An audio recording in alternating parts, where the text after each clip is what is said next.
In September 1971, a classified assessment landed on desks at Headquarters Pacific Air Forces. The contemporary historical examination of current operations, CHECO, had produced dozens of reports on air operations in Southeast Asia. Most of them dry, most of them filed and forgotten. Project CHECO Report 71-0057 carried the title The A-37/T-37 in SEA. Its conclusion was straightforward, supported by sortie data and cost-per-mission analysis across 18 months of combat operations. The A-37B Dragonfly was delivering ordnance on target at roughly 1/10 the cost per sortie of an F-4 Phantom. 1/10. A $280 million fleet of light attack jets was outperforming, on a cost-effectiveness basis, aircraft that cost 4 times as much per airframe and burned fuel at 6 times the rate. The report documented sortie rates, weapons delivery accuracy, turnaround times, maintenance man-hours per flight hour. Every metric favored the Dragonfly for the close air support mission it was actually flying. The CHECO analysts weren't making policy recommendations. They were stating arithmetic. The arithmetic went nowhere. By 1971, the Air Force had committed to the F-4 as its multi-role backbone and was already lobbying Congress for what would become the F-15 Eagle program, a $15 million per copy air superiority fighter. The A-37B cost $310,000. Adjusting for role differences doesn't close that gap. It doesn't even dent it. A light attack aircraft that proved its worth in the war the United States was actually fighting held zero appeal for an institution, planning for the war it wanted to fight next. The CHECO report circulated within the classification system and effectively disappeared from procurement debates. This pattern wasn't new. The Air Force had spent 2 decades after Korea systematically dismantling its interest in counterinsurgency aviation. Tactical Air Command wanted supersonic fighters. Strategic Air Command was focused on bombers that could survive Soviet air defenses, and the generals running both commands had no interest in championing a 507-mile-per-hour trainer conversion that dropped 250-pound bombs on jungle trails. The A-37 didn't fit the force structure the Pentagon was building, so the data that proved its battlefield value became functionally an embarrassment. The Dragonfly's combat record is remarkable enough on its own. This was a plane originally designed to teach student pilots how to fly. But the real story sits in the gap between what worked and what got funded. The A-37B flew 160,000 combat sorties in Vietnam. It had the lowest loss rate per sortie of any attack aircraft in theater and could operate from austere airfields that would have shredded an F-100 Super Sabres intake. South Vietnamese pilots loved it because they could actually maintain it. American pilots who flew it in combat consistently reported that it put bombs where they needed to go. The Cessna T-37 Tweet, the trainer that became the Dragonfly, was never supposed to see combat. It was a side-by-side seating primary jet trainer with a maximum speed that wouldn't impress a regional airline pilot. 2 tiny Continental J69 turbojets, each producing 1,025 pounds of thrust. The aircraft weighed less than a pickup truck empty. Somebody at the Pentagon looked at this thing and saw a weapons platform. That decision, and the institutional resistance it generated, produced one of the most cost-effective combat aircraft the United States has ever fielded. June 1952. Cessna Aircraft Company in Wichita, Kansas, submitted its proposal to the Air Force under the designation Model 318. The requirement was straightforward. The Air Training Command needed a purpose-built primary jet trainer to replace the aging T-28 Trojan and the T-33 Shooting Star, which was really a fighter doing double duty in a role it was never sized for. The Air Force wanted something a student pilot couldn't easily kill himself in. Cessna's answer was an aircraft so deliberately underpowered and forgiving that experienced pilots would spend the next 2 decades making jokes about it. The T-37A first flew on October 12, 1954, with Cessna test pilot Bob Hagan at the controls. 2 turbomeca Marboré engines, built under license by Continental as the J69-T-9, producing a combined 1,700 pounds of thrust. Gross weight, 6,574 pounds. Wing loading came in at just 37 pounds per square foot, which gave the aircraft a turn radius that would make a crop duster jealous. The side-by-side seating was the critical design choice. Every other jet trainer in the world used tandem seating. Cessna's engineers argued that putting the instructor next to the student, not behind him, improved communication, reduced training accidents, let the instructor watch the student's hands on the controls, and made demonstration of techniques far more intuitive. The Air Force bought the argument. It also bought 534 aircraft in the initial production run. Student pilots at bases across the American South called it the Tweet, allegedly for the high-pitched whine its Marbury engines produced on the ramp. Others called it the $6,000 screaming machine, or less printable things. The nickname that stuck in maintenance shops was the converter, as in, it converts fuel to noise without the intermediate step of producing thrust. Lieutenant Colonel Ralph Grubel, who instructed in T-37s at Reese Air Force Base in the late 1950s, described the aircraft in a 1974 Air University Review article as the most honest airplane in the inventory. It would do exactly what you told it to, nothing more, nothing less. That honesty, that absolute predictability at low speeds and high angles of attack, was precisely the quality nobody recognized as a combat virtue. Yet, the specification sheet told the story plainly enough for anyone paying attention. The T-37 could take off in under 2,000 feet of runway. It burned 110 gallons of JP4 per hour. An F-100 Super Sabre burned that in 12 minutes at military power. Twin-engine reliability meant a single hit didn't necessarily mean a dead airplane. The wing was stressed to plus 6.67 G, which exceeded the F-86 Sabre's operational limit. And the aircraft was so mechanically simple that a two-man crew could turn it around for another sortie in under 40 minutes with hand tools. Those characteristics, all of them, would matter enormously in a war that was still, in 1954, a French problem on the other side of the world.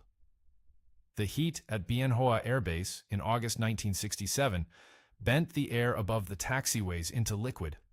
Exhaust from F-100s on the adjacent ramp mixed with JP4 fumes and laterite dust. A line crew watched two T-37s roll to a stop, carrying 8 underwing pylons that hadn't been there when the aircraft left Wichita. The pylons looked almost comically oversized on the little trainer. The ground crews from the 604th Air Commando Squadron walked over to look. Nobody was laughing for long.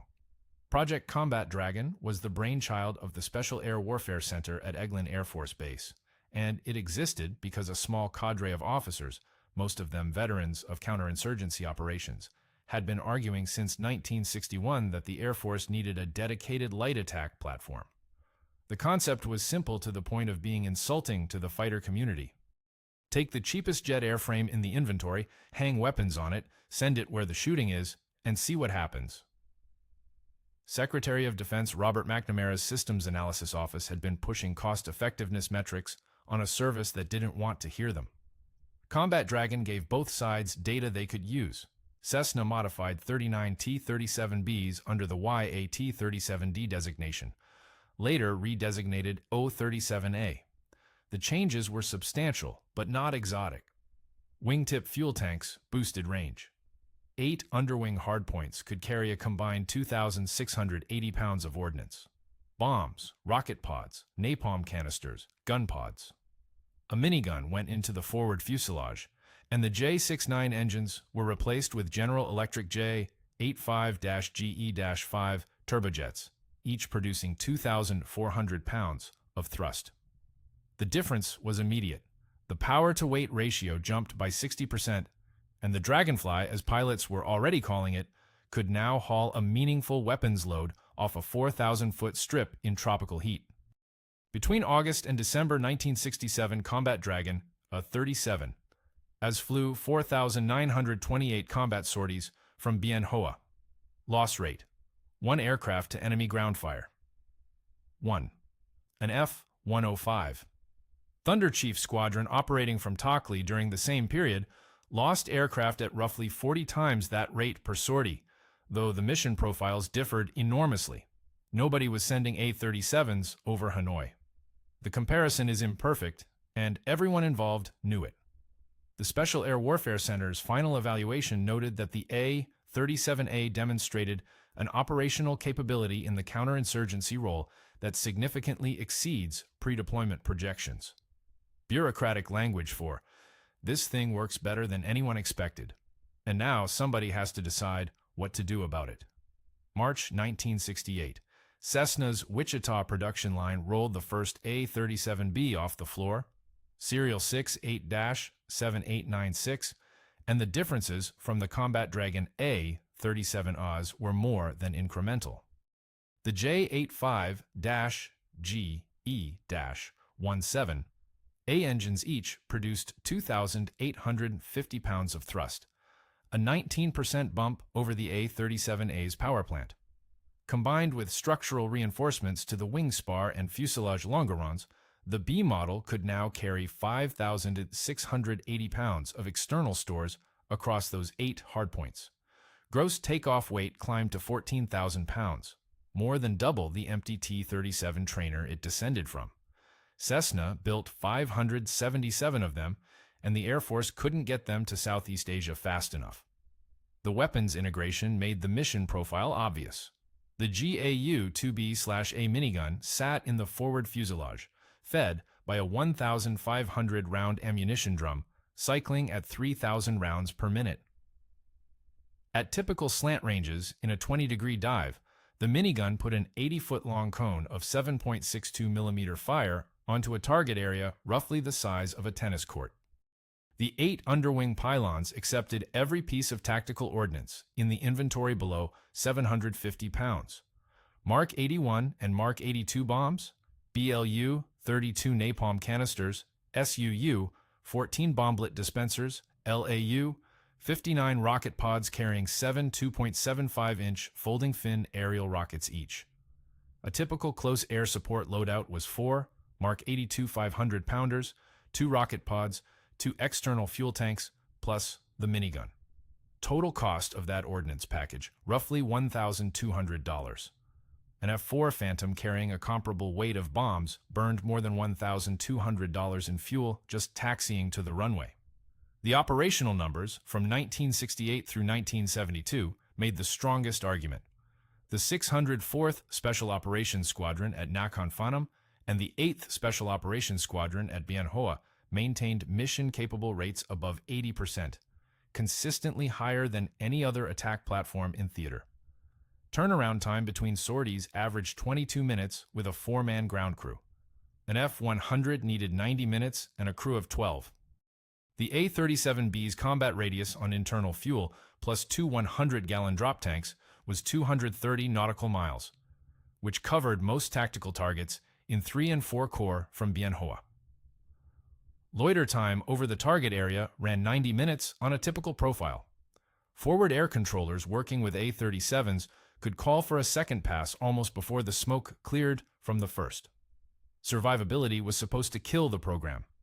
A 14,000-pound aircraft flying at 300 knots below 5,000 feet should have been a magnet for ground fire. The loss rate said otherwise. Major General Robert Dixon, commanding 7th Air Force Tactical Operations in 1970, noted in his end-of-tour report that the A-37B sustained the lowest combat attrition rate per sortie of any USAF tactical aircraft in the Southeast Asia theater. Self-sealing fuel cells, redundant flight controls, foam-filled fuel lines, and those twin engines, lose one, fly home on the other, kept Dragonflies coming back from missions that would have downed a single-engine aircraft. The little jet absorbed hits from 12.7mm heavy machine guns and kept flying. Pilots reported hearing rounds punch through the aluminum skin and smelling cordite mixing with hydraulic fluid in the cockpit. Some landed with holes they hadn't noticed until shutdown. An F-4, D Phantom II, rolling onto a close air support mission out of Da Nang, carried $2.1 million worth of airframe, $1968, burning 2,800 pounds of JP4 per hour at tactical speeds. 2 crew. a maintenance footprint that required 98 man-hours per flight hour. The Phantom was the finest interceptor and air superiority platform of its generation, and using it to drop Mark 82s on a tree line in Quang Tri Province was like hiring a neurosurgeon to mow your lawn. The Air Force did it anyway, because the Air Force had Phantoms and the Air Force had targets, and the institutional logic connecting those two facts required no further elaboration. The A-7D Corsair II was supposed to fix this problem. LTV's single-seat, single-engine attack jet came in at $1.3 million per copy and delivered ordnance with unusual precision. The AN/ASN-91 navigation/weapon delivery computer gave the A-7D a circular error probable of roughly 25 feet in dive bombing, which was extraordinary for the era. Operating cost per flight hour ran approximately $1,100. Maintenance burden, 47 man-hours per flight hour, about half the Phantom's appetite. The A-7D was, by any rational measure, a superior close-air support platform to the F-4 in every dimension, except speed and the ability to defend itself against MiGs. It arrived in Southeast Asia in October 1972. Think about that timing. The Paris Peace Accords were signed in January 1973. The A-7D got roughly 90 days of combat in a war that had been burning for 8 years. The A-1 Sky Raider needs its own paragraph. Douglas built the thing in 1945, a propeller-driven anachronism that could carry 8,000 pounds of ordnance, loiter for 7 hours, absorb battle damage that would have embarrassed a medium bomber, and land on a carrier deck or a dirt strip with equal indifference. Air Force A-1Es and A-1Hs flew the Sandy Rescue Escort mission in North Vietnam, arguably the most dangerous close air support tasking in the entire war. Cost per aircraft, $210,000. Cost per flight hour, approximately $400. The A-1 was irreplaceable and being manufactured by nobody. The production line had closed in 1957, and every Sky Raider lost was a Sky Raider gone forever.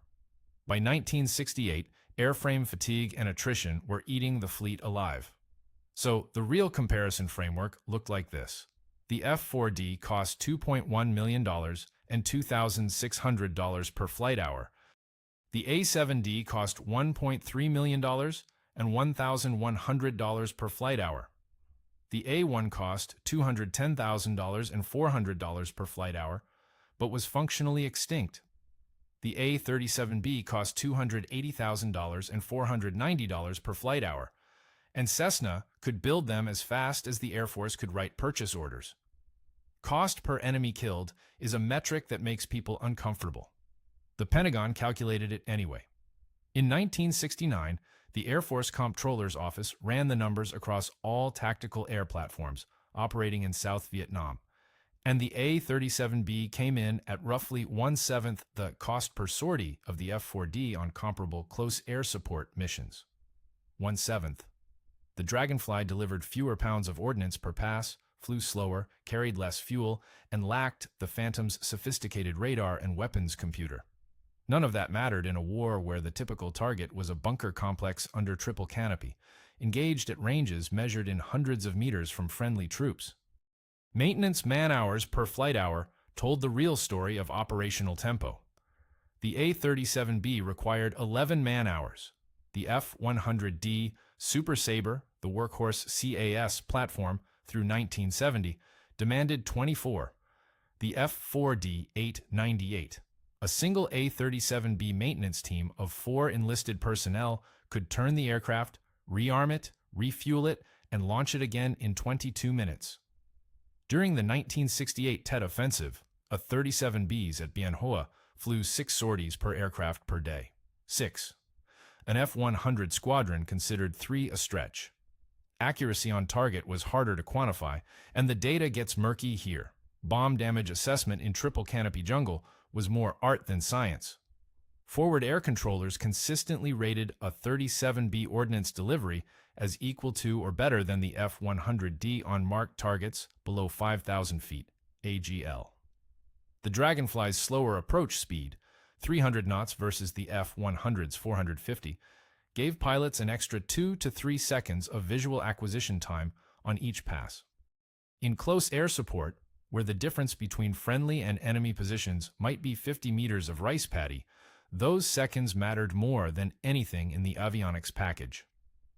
Loss rates per sortie are where the argument ends. Between 1967 and 1973, the A-37 fleet flew over 160,000 combat sorties in Southeast Asia. Total losses to all causes, enemy fire, operational accidents, maintenance failures, ground incidents, came to 22 aircraft.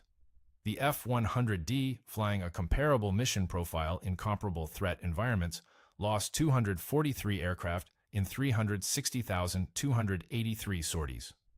Per sortie attrition for the A-37B ran 0.014%. The F-100D, 0.067%. The Dragonfly was nearly 5 times safer to fly in combat than the Super Sabre. A staff sergeant named David Comets at Bien Hoa, his name appears in the 8th SOS unit history, for 1971, spent 14 months patching O-37Bs with speed tape and sheet aluminum. In a unit history interview, he described finding a 12.7mm round lodged in the spar cap of an aircraft that had flown 2 additional sorties before anyone noticed the entry hole behind the left main gear door. The pilot had written up a slight roll tendency on landing.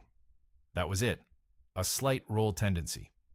The round was sitting 6 inches from the main fuel cell, stopped by a 1/4 inch of steel reinforcement that Cessna's engineers had added during the A-37B redesign specifically because the Combat Dragon evaluation identified that area as vulnerable. Someone in Wichita had read the after-action reports, done the math on bullet trajectories from typical ground fire angles, and added a steel plate. 14 months later, on a flight line that smelled like burnt rubber and mosquito repellent, that plate kept a $280,000 aircraft and its 2-man crew in the war. The smell of avgas and fish sauce hung over Binh Tui Air Base in the Mekong Delta, where Vietnamese Air Force mechanics in sweat-darkened flight suits worked under corrugated tin shelters that amplified the heat into something physical. By 1971, these men owned the A-37B mission. The aircraft had become the centerpiece of Vietnamization's air component, the thing that was supposed to make American withdrawal survivable. The logic was brutally simple. A VNAF pilot transitioning from the T-37 trainer to the A-37B was moving to a cockpit that shared 85% of its instrumentation and nearly identical handling characteristics. Conversion training took 4 weeks. 4. Transitioning a pilot to the F-5E Tiger II took 4 months. To the A-1 Skyraider, with its massive torque and complex propeller management, 6 months minimum. The A-37B was the only jet attack aircraft in the world that a pilot with 200 hours of total flight time could take into combat and survive. Between 1968 and 1975, the United States transferred 254 A-37Bs to the VNAF under the Military Assistance Program. They equipped 5 tactical fighter squadrons across 4 wings, the 516th, 520th, 524th, 534th, and 548th Fighter Squadrons. VNAF pilots flew them with a ferocity that surprised American advisors who had quietly questioned whether South Vietnamese aircrews would press attacks in high-threat environments. Lieutenant Colonel Nguyen Van Hoa of the 520th Fighter Squadron at Phan Rang was credited with over 1,000 combat sorties in the A-37B between 1969 and 1974. 1,000. That number appears in the VNAF historical records compiled by the USAF Office of Air Force History. Most American fighter pilots in Southeast Asia flew 100 missions and went home. The VNAF maintenance pipeline was the real miracle, or disaster, depending on when you measured it. Through 1972, with American contractor support from Cessna and USAF advisory teams providing technical oversight, VNAF squadrons maintained mission-capable rates between 65 and 70%, respectable for any Air Force. After the Paris Peace Accords removed American maintenance personnel in early 1973, those rates began a slow slide. Spare parts that had flowed freely through the Defense Logistics Agency pipeline slowed to a bureaucratic crawl. Congress cut military aid to South Vietnam from $2.1 billion in fiscal year 1973 to $700 million in fiscal year 1975. The VNAF had the pilots and the aircraft. What it didn't have was J-85 engine turbine blades, hydraulic actuators, brake assemblies, or the budget to procure them. By April 1975, roughly half the VNAF's A-37B fleet was grounded for parts. The aircraft that still flew were burning through their remaining engine life at combat surge rates, and there was nothing coming behind them.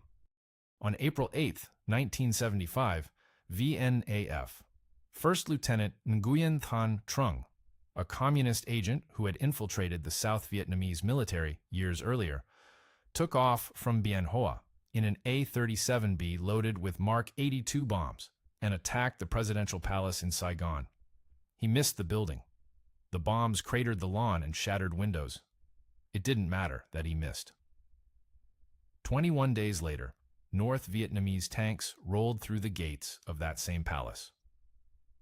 On the flight line at Bien Hoa, 95 A-37Bs sat in neat rows, fuel gauges on empty, tire pressures dropping in the April heat. Checklists were still clipped to kneeboard holders in the cockpits, handwritten in Vietnamese, the ink smeared by months of sweat from pilots who had flown until there was nothing left to fly with. 17 air forces. That's how many countries operated the A-37 Dragonfly after Vietnam, from Chile to Thailand, Guatemala to South Korea, Colombia to Uruguay. The aircraft that the USAF's tactical fighter establishment had treated as a temporary expedient became one of the most widely exported American combat aircraft of the Cold War. Total production reached 577 A-37Bs when the Wichita line finally closed in 1975. Cessna had offered to keep building them. The Air Force declined. The Latin American chapter ran longest. Colombia's Fuerza Aérea flew A-37Bs on counter-narcotics interdiction missions through the 1990s, dropping ordnance on jungle drug labs in terrain and tactical conditions almost indistinguishable from the Mekong Delta. El Salvador's Air Force used them throughout its civil war in the 1980s, sometimes controversially, but always cheaply. Peru kept its Dragonflies operational into 2015, nearly half a century after Combat Dragon. Honduras still had A-37Bs on its active roster in the early 2020s, maintained with a parts pipeline held together by cannibalization and sheer mechanical stubbornness. The J-85 engine, the same General Electric power plant that first ran on Cessna's test stand in 1963, proved so durable that several air forces simply rebuilt them in-country using local machine shops and original Cessna technical orders that had been photocopied so many times the diagrams were barely legible. The United States then spent 2 decades relearning what it had already proven. The OA-X light attack experiment, launched in 2017, evaluated the Textron AT-6 Wolverine and Embraer A-29 Super Tucano for exactly the mission profile the A-37B had owned 50 years earlier: low-cost, permissive environment, close air support, and armed reconnaissance. The A-29 won a $427 million contract for the Afghan Air Force. Unit cost, approximately $18 million per aircraft with mission systems, logistics, training. Adjusted for inflation, the A-37B's $280,000 price tag translates to roughly $2.2 million in 2020 dollars.